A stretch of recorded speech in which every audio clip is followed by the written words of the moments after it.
আমাদের সমাজে হারিয়ে যাওয়া একটা সুন্নাত।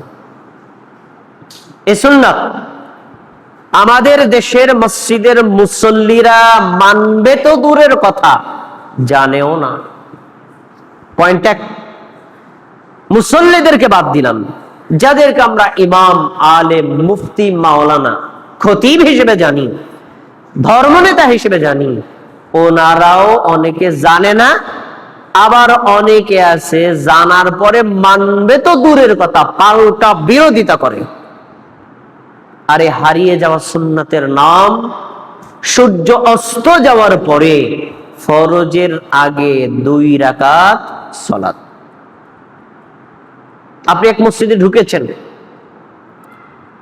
ইমাম সাহেব মাগরিবের আজান দিচ্ছেন, আজানের পরে সাথে সাথেই কি জামাতে দাঁড়ায় না একটু অপেক্ষা করে? অপেক্ষা করে না, 5 মিনিট অপেক্ষা করে যে উজু করে মানুষ আসুক। আপনি মসজিদে ঢোকার পরে কি করবেন? এখন বসতে পারবেন না, কারণ আল্লাহর নবী বলেছেন মসজিদে ঢোকার পরে তুমি বসবা না। আচ্ছা, এখন বসবেন না, তা দাঁড়ায় কি করবেন? তখন আপনি আল্লাহু আকবার বলে 2 রাকাত নফল সালাত আদায় করতে পারেন, সুন্নাত সালাত আদায় করতে পারেন। আচ্ছা, আপনি এক মসজিদে গিয়ে শুরু করেছেন, তো দেখবেন কিছু মুসল্লি অ্যাঙ্গেলে তাকাইয়া আরেকজনকে বলবে, দেখো মুখে তো দাঁড়িয়ে আছে, শরীরে পোশাক তো ভালোই দেখা যায়, মুসল্লি মনে হয়, এই নামাজের নিয়মেই জানে না, মাগরিবের আজানের পরে কোনো নামাজ আছে নাকি? এরকম মন্তব্য করে নাকি করে না?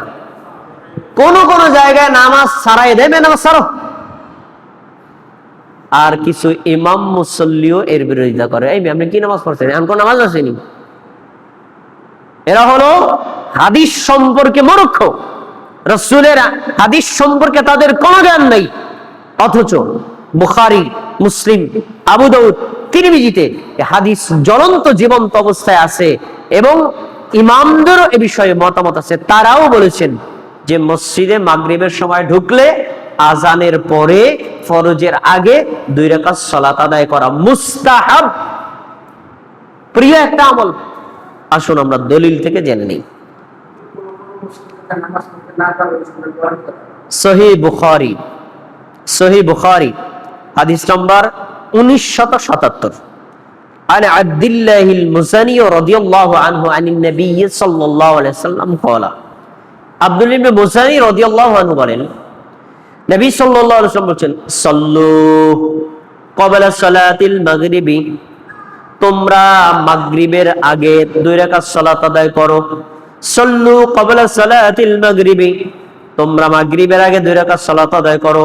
সাল্লু ক্বাবলা সালাতিল মাগরিবি, তোমরা মাগরিবের আগে 2 রাকাত সালাত আদায় করো। এই মাগরিব সালাতটা কি? 3 রাকাত ফরজ, ওই ফরজের আগে তোমরা সালাত আদায় করো। তৃতীয়বারে তিনি কি বলেছেন? লিমান শাহ, যার মনে চায় সে পড়ো, মনে চায় না পড়ো না। যদি এই শব্দটা না বলতেন তাহলে মাগরিবের ফরজের আগে 2 রাকাত সালাত আদায় করা সবার জন্য ফরজ হয়ে যেত। এটা ফরজ না, এটা যে নফল, এটা যে মুস্তাহাব, এই শব্দ দিয়ে তিনি নিশ্চিত করেছেন তোমার মনে চাইলে পড়ো, না চাইলে পড়ো না। কেন? কারাহিয়াতান আইয়াত্তাকিদাহান নাসু সুন্নাতান, মানুষ এটাকে যেন আবার অন্যান্য সুন্নাতের মতো গুরুত্বপূর্ণ সুন্নাত না আদায় করলে শাস্তি হবে এমনটা মনে না করে, এজন্য তিনি বলেছেন মনে চাইলে পড়ো, না হলে পড়ো না। আচ্ছা, আমরা এখান থেকে একটা পয়েন্ট আনি। রাসূল সাল্লাল্লাহু আলাইহি ওয়াসাল্লামের হাদিসে স্পষ্ট পাওয়া গেল 3 বার বলেছেন মাগরিবের ফরজের আগে তুমি 2 রাকাত সালাত আদায় করতে পারো, এবং বলেছেন কি মনে চাইলে করো, না হলে করো না। আমরা এখান থেকে যে শিক্ষাটা 1 নম্বর নেব, আপনি সময় পেলে পড়বেন, সময় পান নাই পড়লেন না, অথবা আপনি সময় পেয়েছেন আপনি পড়লেন না, কিন্তু কেউ যদি পড়ে আপনি কি করবেন বলেন? আপনার চোখের সামনে কেউ যদি পড়ে আপনি কি করবেন? প্রশংসা করবেন, সমর্থন করবেন, সহযোগিতা করবেন। বিরূপ মন্তব্য, অসহযোগিতা, তার বিরোধিতা করা, তার সমালোচনা করা, তাকে বাধা দেওয়া, এর যদি আপনি বাধা দেন, বাধা কি ওই লোকটাকে দিলেন নাকি নবীর হাদিসকে দিলেন? বলেন। নবী বলেছেন 2 রাকাত পড়ো, আর আপনি বললেন 2 রাকাত পড়তে পারবেন না। আপনি কি নবীর হাদিস মানলেন না বিরোধিতা করলেন? বলেন। এই জন্যই আপনি পারলেন না, করলেন না, আপনি করেন না, সমস্যা নেই। কেউ যদি করে আপনি কখনো তার বিরোধিতা করতে পারবেন না, কারণ এটা রাসূল সাল্লাল্লাহু আলাইহি ওয়াসাল্লামের আদেশ। রাসূলের সাহাবীরা সবাই এই হাদিসের উপর আমল করেছেন। দলিল নেন পরের হাদিস, সহিহ বুখারী হাদিস নম্বর 1184। মারসাদ ইবনে আব্দুল্লাহ বলেন, আমি উকবা ইবনে আমেরের কাছে আসলাম, এসে বললাম, আপনি তো রাসূলের একজন সাহাবী, আপনি কি এই 2 জন ব্যক্তিকে দেখেন না? কে? আবু তামিম, যে তারা মাগরিবের আজান হওয়ার পরে ফরজের আগে 2 রাকাত নামাজ পড়ে আপনার চোখের সামনে, আপনি কিছু করেন না, আবার আপনিও পড়েন না, আপনি কি দেখেন না? আচ্ছা, এবার উনি কি বলছেন? উনি বলছেন কি, ফাকালা উকবা, রাসূলের সাহাবী উকবা রাদিয়াল্লাহু তাআলা বলেন, ইন্না কুন্না নাফআলুহু আলা আহদি রাসূলিল্লাহি সাল্লাল্লাহু আলাইহি ওয়াসাল্লাম, আমরা সাহাবীরা আল্লাহর রাসূলের জামানায় মাগরিবের আজান হওয়ার পরে ফরজের আগে 2 রাকাত সালাত আদায় করতাম। এবার তাবী বলছেন, রাসূলের জামানায় করতেন, রাসূল মারা গেছেন, এখন আপনি করেন না কেন? এখন ছেড়ে দিলেন কেন?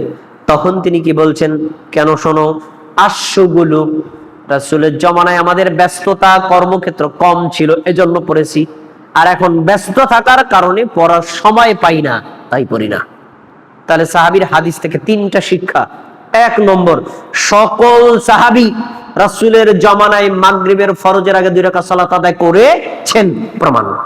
2 নম্বর, তিনি পড়েন নাই, তার সামনে আরেকজন পড়েছেন, তিনি বিরোধিতা করেন নাই, সমর্থন করেছেন। 3 নম্বর, যদি কেউ ব্যস্ত থাকে না পড়ে, তাহলে তার এই অপশন আছে, তার আমল দ্বারা প্রমাণিত। বোঝা গেছে? সমান নাই, বললেন না? আচ্ছা, এরপরে তারা যে এত বেশি সংখ্যক সাহাবীরা মাগরিবের আগে 2 রাকাত সালাত আদায় করতেন, নতুন কোন লোক যদি মসজিদে নববীতে সালাত আদায় করতে আসছো, উদাহরণস্বরূপ কোন হানাফি মুসল্লি যদি আহলে হাদিস মসজিদে সালাত আদায় করতে যায়, উনি যেমন অবাক হয়ে যাবে, ঠিক রাসূলের জামানার ঘটনা এরকমই ছিল। হাদিস দেখেন, আনাস রাদিয়াল্লাহু আনহু বলেন, কুন্না বিল মদিনা, আমরা মদিনায় ছিলাম, মানে রাসূলের মসজিদ, মসজিদে নববীর কাছে।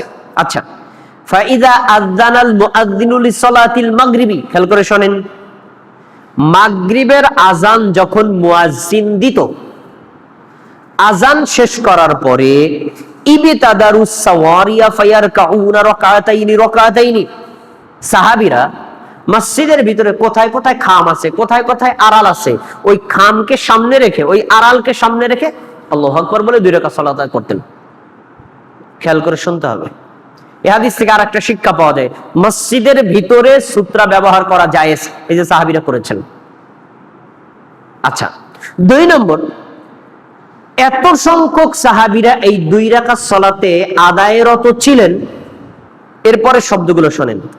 তারপর বলছেন, পরে যখন কোন নতুন মুসল্লি এই মসজিদে নববীতে আসতো সালাত আদায় করার জন্য, তা আসার পরে দেখতো এই এত সংখ্যক লোক 2 রাকাত সালাত আদায় করতেছে, উনি মনে করতেন, ও ইমাম সাহেব বোনায় সবাই নিয়ে জামাতে ফরজ আদায় করে ফেলছে, এখন সবাই সুন্নাত পড়তেছে।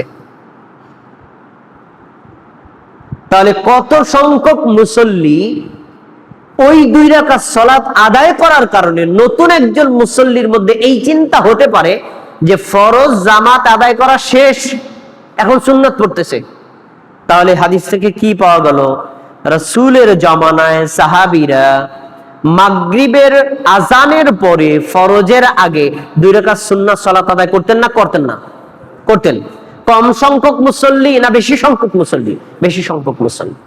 বর্তমানেও আপনি যান, এক আহলে হাদিস মসজিদে ঢুকবেন, মাগরিবের আজান হয়েছে, দেখবেন বেশ কিছু মুসল্লি 2 রাকাত সালাত আদায় করতেছেন। আপনি যদি নতুন একজন হানাফি মুসল্লি নিয়ে মসজিদে ঢোকেন, তখন আপনারা বলবে, ভাই উনি এবার কি নামাজ পড়ে? ঠিক একই কথা, রাসূলের জামানায় এমনটি ছিল। আচ্ছা এমনটি কেন? এটা এই জন্য আমাদের দেশের হানাফি মসজিদে এই ফরজের আগে 2 রাকাত সুন্নাত আদায়ের সুন্নাতটাকে জবাই করা হয়েছে, মরে গেছে, মানুষ জানেই না, মানবে পরের কথা। তাহলে আপনাদের প্রতি বিনীত অনুরোধ রইল, হানাফি মসজিদে সালাত আদায় করেন, সালাফি মসজিদে সালাত আদায় করেন। মসজিদে ঢোকার পরে মাগরিবের আজানের পরে যদি আপনি সময় পান আল্লাহু আকবার বলে ধরে সালাত আদায় করবেন। কে কি বলল, কে কি করলো, কে কি মন্তব্য করলো আমার দেখার দরকার নাই। এটাই রাসূলের আদেশ, এটাই সাহাবীদের আমল, এটাই তাবেঈদের আমল, এটাই মাযহাবী ইমামদের ফতোয়া। আমরা এই 2 রাকাত সালাতকে মূল্যায়ন করব।